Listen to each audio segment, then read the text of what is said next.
Oke, assalamualaikum warahmatullahi wabarakatuh. Baik kawan, berjumpa kembali dengan saya Elza Noval. Nah, pada kesempatan kali ini saya mendapatkan sebuah paket entah ini isinya apa. Kita coba cek pengirimnya siapa. Nah, oke. Jadi ini penerima saya, dan ini pengirim Ibnu Qajar dari Gria Teratai, Depok, Jawa Barat.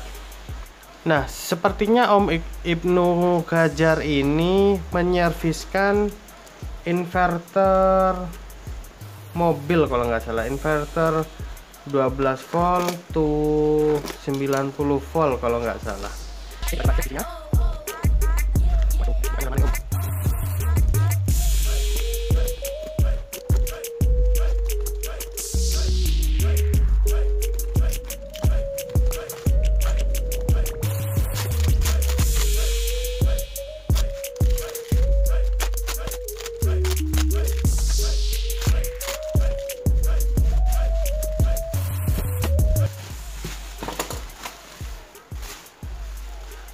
Oke, jadi ini dia inverternya. Oke, ini inverter DC to CT. Biasanya untuk amplifier di mobil-mobilan, ya, mobil sungguhan juga bisa. Biasanya ini sering dipakai untuk mobil miniatur. Wih, heatsinknya super guys, heatsinknya super ini. Nah, oke, jadi katanya matinya tuh nggak ada tegangan sama sekali, seperti itu. Oke, akan saya buka dulu. Dibuka apa langsung dicek aja ya? Oke, akan saya langsung cek aja. Akan saya masukkan tegangan positif dan negatifnya. Kita lihat bagaimana hasilnya. Oke, ini saya singkirkan dulu. Ini power supply-nya saya siapkan, saya set di 12 volt.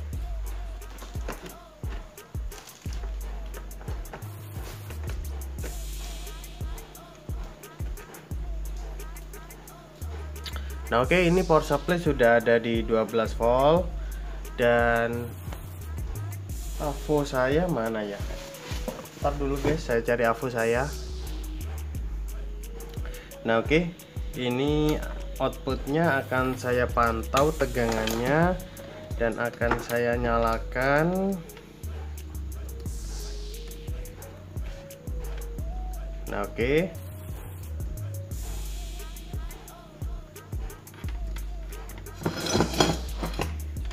susah guys, gak ada skun.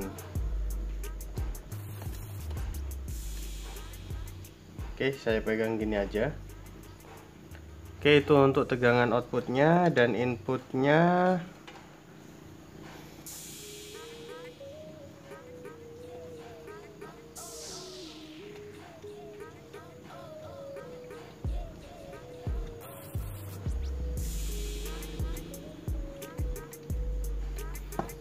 Oke, ini positif dan ini negatifnya. Bismillahirrahmanirrahim. Oke, nggak ada tegangan sama sekali. Oke, nggak ada tegangan keluar sama sekali.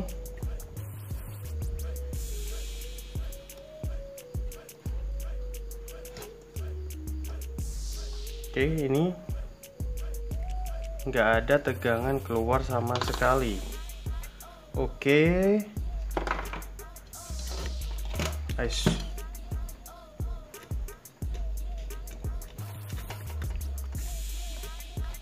Nah, jadi akan saya buka aja dulu supaya lebih enak mengamatinya. Oke, akan saya bongkar aja dulu ya. Nah, oke, ini setelah saya bongkar. Nah, kameranya akan saya dekatkan aja biar. Nah, oke, dengan seperti ini jadi lebih jelas. akan saya teliti dulu bagian VCC, sepertinya itu sama sekali nggak masuk ke bagian PWM. Oke, ini akan saya singkirkan dulu yang lembut-lembut ini. Oke, tuh tangan luka guys. Nah ini oke, modul PWM nya. Oh iya, ini ada lampu indikator tadi. Kita coba lampu indikatornya itu nyala apa enggak ya. Oke, bismillahirrahmanirrahim. Oke, ternyata lampu indikatornya pun nggak nyala. Nah, oke, kita telusuri. Ini bagian positif.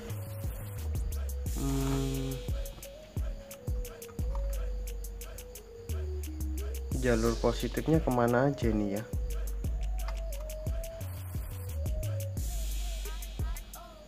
Ini apa ini? Sepertinya ini IC regulator. Oke.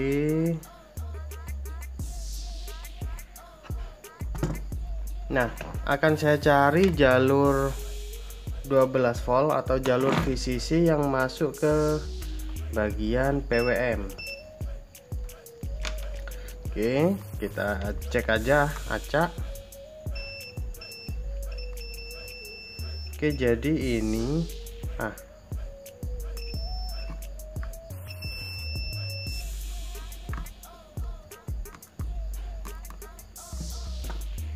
oke, jadi ini negatif.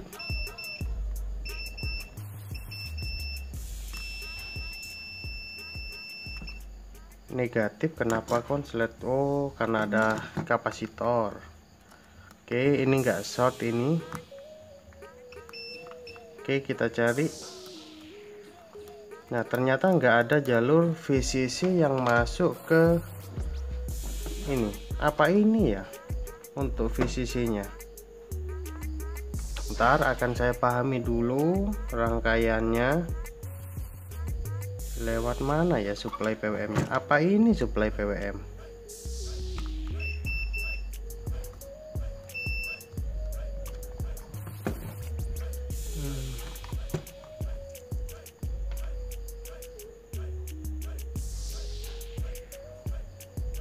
Oh iya. Oke, jadi ini ada tulisan remote. Ini ada tulisan remote. Ini perlu dikasih supply 12 volt. Seperti itu. Jadi, kalau dia nggak dikasih supply 12 volt, maka PWM-nya nggak akan kerja. Oke, akan saya ini negatifnya akan saya pasangkan di sini. Disolder aja enak ini kayaknya. Oke, kita coba kasih tegangan ke PWM nya. Oke, ini entah ini lampu indikator atau apa, saya juga kurang paham. Yang jelas nggak ada reaksi. Lampu ini pun nggak nyala.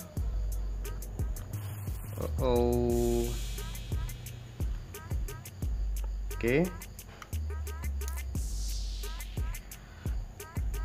Oke, akan saya cek pakai avometer saja.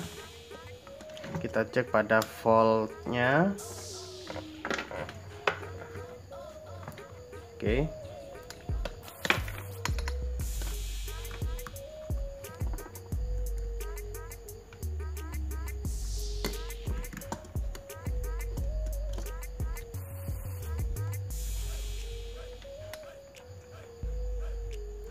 Oke.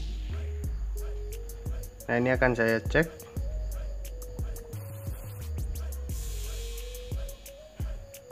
Oke, ini sudah masuk 12 volt.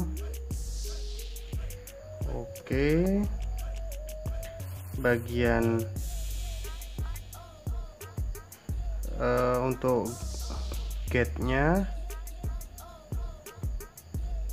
nggak ada tegangan. Ini 200 mV.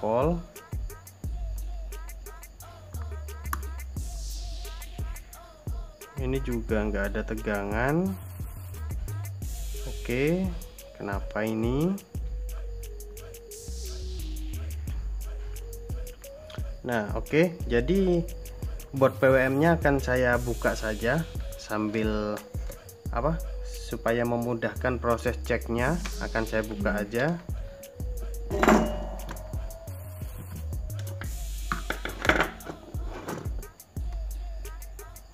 Nah, oke. Jadi ini kondisi modul PWM-nya.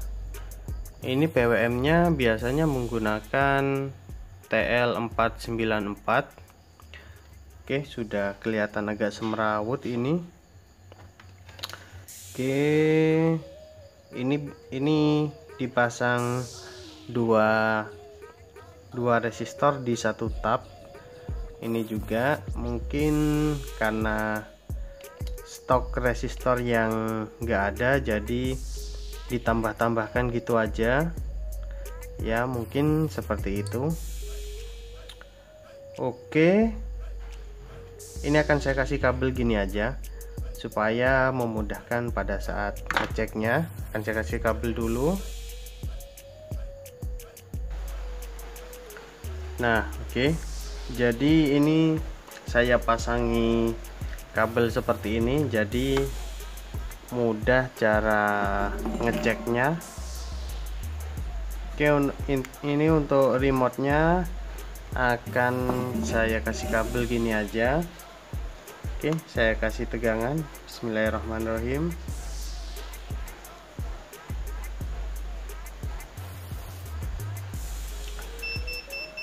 Oke, ini akan saya cek macam-macam tegangannya. Negatif di sini. Nah, kita cek tegangan yang masuk ke sini.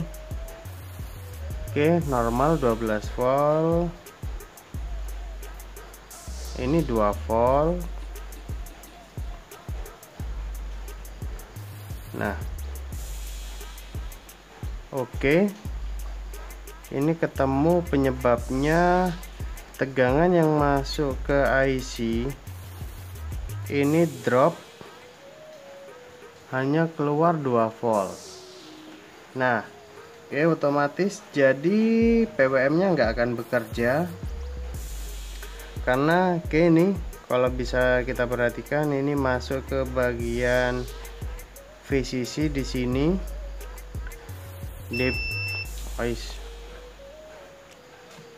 Nah, oke, ini harusnya ada tegangan 12 volt, tapi ini mati. Oke, akan saya cek apakah resistornya ini yang rusak atau ada komponen lain. Oke, memang jalurnya langsung, ini ground, ini VCC 12 volt. Nah, ini setelah melewati resistor ini tegangannya turun. Oke, akan saya buka dulu, akan saya lihat berapa nilai resistor ini, karena orangnya ini masangnya kebalik. Apa mungkin dibalik supaya sulit menganalisanya. Oke, akan saya buka dulu. Nah, oke, jadi ini dia nilai resistornya. Waduh, nggak bisa fokus guys. Nah, ini dia resistornya, nilainya tuh 100 ohm. Bukan 100 ohm, ini 100, berarti nilainya 10 ohm. Oke, 10 ohm dan tegangannya drop segitu. Saya rasa ini rusak. Oke, kalau nggak percaya ini kita cek. Oke, akan saya cek ini resistornya. Oke, saya cek R-nya.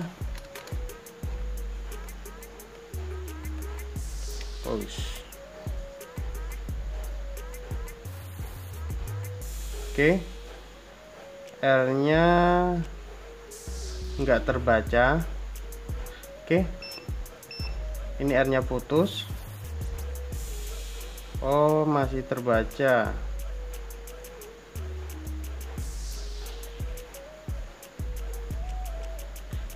Terbaca ternyata kawan, tapi terbacanya sudah jadi 300 ohm. Nah, oke, jadi ini R nya akan saya ganti dengan R yang biasa karena saya nggak punya yang SMD. Oke, akan saya ganti dulu. Nah, oke, akan saya ganti dengan R ini 10 ohm karena saya adanya stok yang seperti ini, bukan RSMD. Nah, kan tadi ada jumperan, jadi sekaligus ini saya jadikan jumperan gini. Oke, nggak jelas ya. Oke, bentar lagi aja akan saya perjelas ketika sudah saya pasang, karena masangnya pun agak ribet. Ini akan saya pasang dulu ya. Nah, oke, jadi ini setelah resistornya saya ganti, akan saya coba nyalakan. Oke, ini tegangannya. Bismillahirrahmanirrahim. Ya, ternyata ini lampu tetap nggak nyala. Ini entah lampu indikator atau lampu apa. Nah, akan saya cek lagi tegangannya sudah masuk ke IC atau belum. Oke, ini kita cek. Oke, di IC sudah ada tegangan, sudah masuk, dan kita cek di bagian ini gate-nya. Oke, ternyata di gate sudah ada tegangan sebesar 4 volt. Dan ini oke, sudah ada juga tegangan 4 volt. Akan saya cek pakai osiloskop apakah sudah keluar gelombangnya atau belum, gelombang cinta. Nah, oke, ini probe osiloskop. Probe osiloskopnya sudah masuk ke bagian ini, apa namanya, ke bagian gate dari MOSFET-nya. Oke, kita cek gimana hasil dari frekuensinya. Oke, jadi seperti itu. Nah, ini hasil dari frekuensi dari MOSFET-nya. Oke, jadi sudah bagus. Saatnya kita lakukan running test. Oke, ini sudah fix.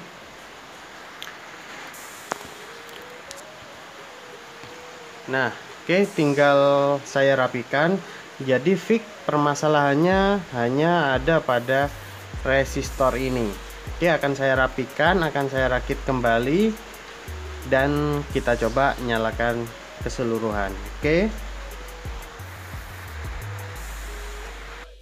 Nah, oke kawan. Jadi ini power supply inverternya ini setelah saya pasang dan saya rapikan. Nah, saatnya untuk kita melakukan running test. Seperti apa hasilnya setelah tadi kita cek gelombang PWM nya sudah bagus. Nah, oke, jadi untuk pin remote ini, tegangan 12 voltnya langsung saya jumper pada tegangan utamanya. Ini tegangan plus 12 volt. Nah, dan ini saya langsung masukkan ke bagian remote. Nah, oke, saatnya kita nyalakan. Bagaimana, apakah sudah nyala normal kembali atau tidak? Ini kita bersihkan. Untuk negatifnya akan saya solderkan saja di sini.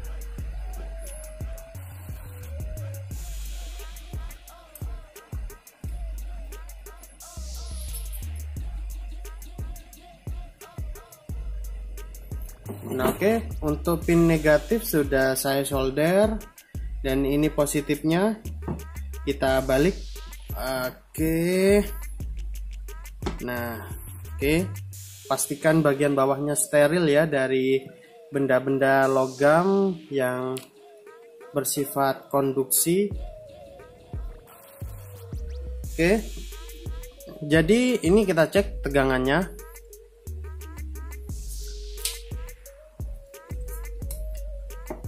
Oke, avometer sudah siap. Kita cek tegangannya bagian plus dan bagian CT. Oke, ini tegangan saya supply menggunakan power supply 12 volt ini. Oke, kita nyalakan. Bismillahirrahmanirrahim. Oke, power supply-nya ngedrop. Kita coba lagi. Oke, sudah nyala normal kembali dengan output 73 volt. Oke, kita coba dari negatif ke CT. Oke, dari negatif ke CT juga simetris, ini 7,3 volt. 73,5 volt. Oke, jadi power supply inverter ini sudah nyala normal kembali dengan kerusakan hanya ada pada resistor untuk supply PWM-nya. Jadi kerusakannya hanya terjadi pada resistor ini. Oke. Nah, resistor ini biang kerok kerusakan dari power supply ini. Nah, oke. Jadi power supply ini sudah nyala normal kembali setelah saya ganti resistor ini. Nah, oke, untuk kalian yang biasanya tanya di kolom komentar berapa sih tarif saya sekali servis. Nah, oke, sekarang saya yang balik tanya, kira-kira berapa wajarnya saya menarik tarif untuk power supply ini dengan alat yang saya pakai dan dengan spare part yang saya ganti. Kira-kira saya harus kasih tarif berapa? Oke, silahkan kalian tuliskan di kolom komentar berapa saya harus mematok tarif servis power supply kali ini. Nah, oke, mungkin demikian saja video kali ini dari saya. Semoga video pada kesempatan kali ini bermanfaat untuk kalian semua dan juga bisa menjadi referensi untuk kalian semua yang ingin menservis sebuah power supply. Jadi kalian bisa mencontoh dari saya untuk menganalisa kerusakan dari power supply, yaitu dicek mulai dari mengecek tegangan yang masuk ke PWM-nya. Nah, oke, semoga video kali ini bermanfaat untuk kalian semua. Mohon maaf jika dalam penyampaian video ini ada salah kata dari saya. Saya akhiri, wassalamualaikum warahmatullahi wabarakatuh. Mantap.